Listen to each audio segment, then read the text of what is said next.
Garyvee! Hey.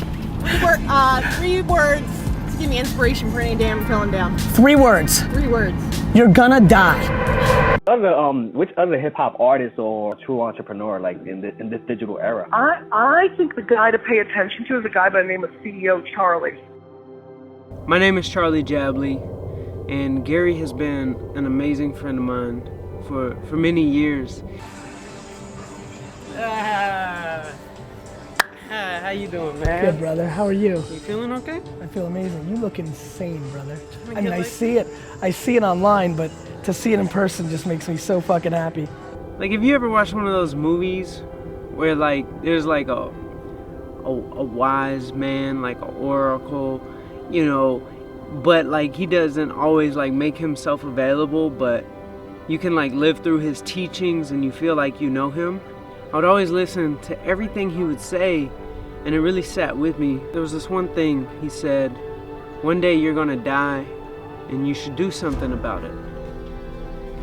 And I didn't know exactly what that meant until I felt like I was actually gonna die.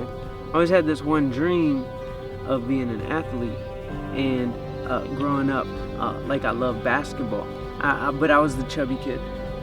Playing sports wasn't exactly like the right fit for me in life. It seemed like I was overweight, and I was very insecure about it. And when you're insecure about things, sometimes you mask it and you cover it up with something you can be good at. You gotta have something that's you. And I was like, I'm gonna be in business. Like, I'm CEO Charlie. Like, young age, I'm CEO Charlie, and at that early age, I varied what I truly wanted to be, and I did business, and I got good at it. And as the business grew, you know, like, I grew. I got up over 304 pounds, and you know, with all this amazing things that were happening in my life, I was never as unhappy. I was very depressed. Look how bad I look. That's horrible. That's horrible. My name's Charlie Jabaley, and I've been overweight my whole life. My addiction to food just beats me down. I binge eat till I get sick, and I do that so I'll never want to binge eat again, but it's just a downward spiral. I don't want to be in a depression anymore. Health is the most important thing to business, because you're looking at a guy who had all the business, you know, he could ever want, but with my health not being in order, it meant nothing.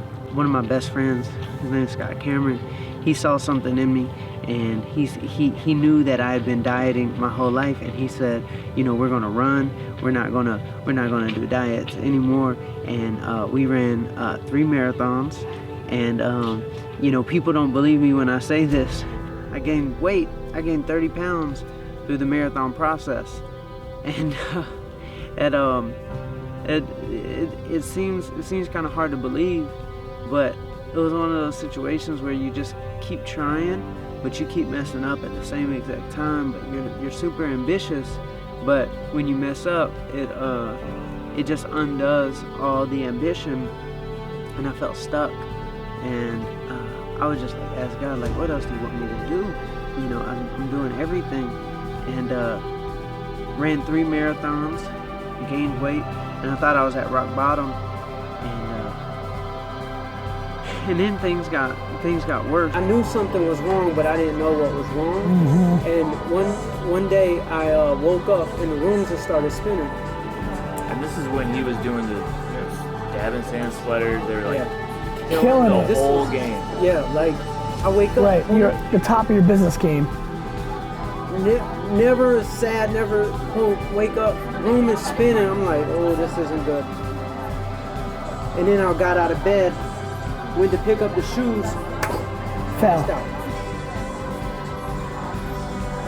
Went to doctor, brain tumor wrapped around left optic nerve, coronary artery, and could start corroding the top of my spinal cord. At that point, it's like when you gave me like my secret sword to go slay my dragon.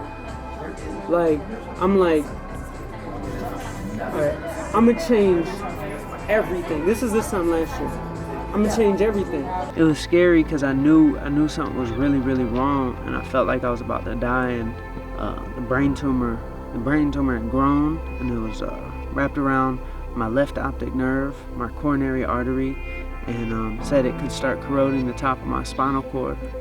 The levels of like the hormones and everything that my brain tumor puts off were at like 10,000 times what they should have been. And so I went on a journey, and that's when like that voice of Gary was kind of in my head. Like, he said, like, one day you're gonna die, you know, you got to do something about it. And the social pressures were strong, you know, but I knew something drastic had to change. And the social pressures are like, you're supposed to have this much money in your bank account, you know, you're supposed to have nice cars, you're supposed to, you know, do all these things that relate to business and money. But at this point, none of that made any it didn't matter to me. It didn't matter to me anymore. So I just heard a voice, and it was like, go on a journey. And I left my company. I left the city of Atlanta. I left everything because I wanted to start a whole new life where I could do it right this time. And I became the exact opposite of every single thing I was. And I was this workaholic, working 100-hour work weeks. And I just wasn't a happy person. I was depressed and antisocial. And now, you know, I've lost 125 pounds. I'm training for an Ironman in March in New Zealand. And I'm reversing my brain tumor, and I'm vegan. And I live in California, and I'm chasing my dream. And wow, it just feels amazing to chase my dream. And I know, you know, my story might be the opposite of most people's, because most people, you know, want to chase their dream of success. But the same rules, I believe, apply. That, you know, if something's not right and you're stuck and you feel like if you felt like how I did, like I felt stuck, I felt depressed, I felt like there were no answers, and I would just look on social media and everybody seemed to be so perfect. I want you to know that, you know, we're all not perfect. We're all going through something. It's just none of us show our vulnerability. And I want to let you know that if you're stuck, that, you know, there is somebody like you who felt stuck and couldn't figure it out, and would look out into the world and see that it just seemed like everybody had it figured out.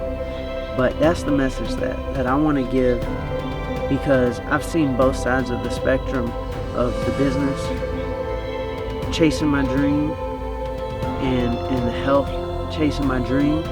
And I want you to know that, you know, there is a community of people who will help you if you jump in the swimming pool. You can't just put your toe in, like, but you gotta jump. And when you jump, you've got to learn really, really, really fast, or you're gonna die. And when I jumped in, I realized that when I was struggling, there were so many people there to help me. Like, I was scared to make that big jump. But then once I realized that all these amazing people jumped in and helped me, that means I could try again.